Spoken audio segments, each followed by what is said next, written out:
Just asked by Shama Koppa. Today it's holiday. I have lots to do. But what shall I do? For me, leisure is luxury. I don't know how is that I am wasting so much of time. All because I cannot stop thinking of that Ravi. How can I? If I do, I feel the very essence of my life is lost. Sri Devi kept thinking. Ravi must be in college. Poor thing, doesn't like to take leave. Must have called for special class. It was a week before, perhaps, she had heard Ravindra speaking to his mother. Mother, I have applied for transfer to nearby village. If I get the place, I will have to shift. Why? Is that compulsory transfer? No, ma'am, not compulsory. But you know my colleague Yogish, he works there. He said in that college the admissions have dropped. If same thing continues, that college will have to be closed down. So I just want to give a try. I'll see what can I do to raise at least some more admissions. Some of us from lecturers fraternity, by taking help of some local people, try to focus on what best we can do to save college. Sri Devi, who had come to kitchen to fill water in her bottle, couldn't believe what she had just heard. Siri, didn't you sleep? It's time. Doesn't matter. She almost whispered to herself, least bothered to think if she was heard. Mother and son were lost in discussion again. But it was as if her sleep was dancing with her thoughts, as though both had made a treaty that they will not allow her to take rest. Sridevi realized that she was deeply disturbed.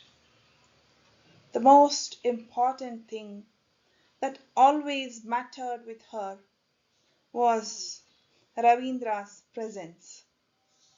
Somehow she never wanted him to let go.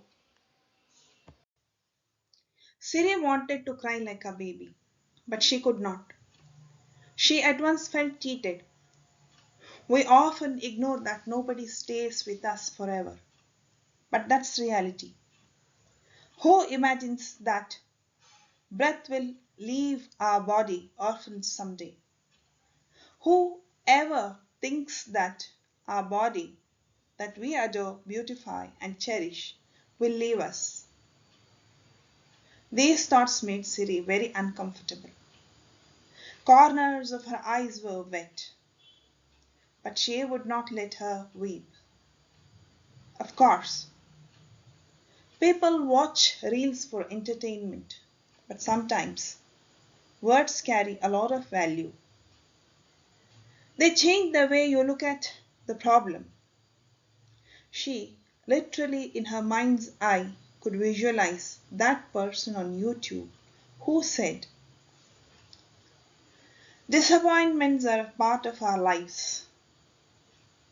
Living with that pain, frustration, making ourselves unhappy for the rest of life is one thing.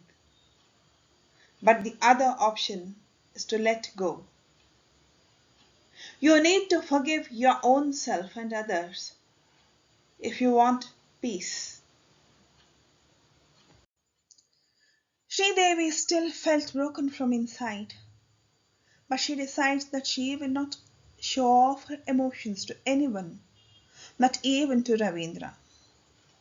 I must be very unimportant in his life. It's only me who behaves like attention seeker. Otherwise, why will I expect so much? Why can't I let go? Now, for Sridevi, holidays look longer than usual. She could hope for those fresh admissions next year. She always loved those fresh faces in the classroom, which would greet her goodbye once they write their final exams. Siri thought, how lucky I am to be in my profession, with those fresh students who know to pour their unconditional love on us. Yes, I must be thankful to Almighty for blessing me with such a beautiful profession. Now, Siri decides, I'll do a little bit of shopping today. I'll purchase some saris, dresses, artificial jewelry, and so on. Let me celebrate my profession by beautiful self-presentation. Sridevi loves to dress up, but today she accidentally tears her beaded necklace. Beads are scattered in the entire room. She wants those beads back in her necklace. She has messed up collecting those beads. As she is busy collecting beads, Ravindra's voice reaches her. Siri, what is it? Do you want my help? Thanks, but no thanks. I'll manage. I ought to manage. Siri answered without looking at him. Ravindra could sense her harshness of tone and the indifference of the speaker. He didn't ask her why is that. He never does. He sometimes says to Siri, tell me, madam. If she is to ask what, he would say, just asked. Thank you.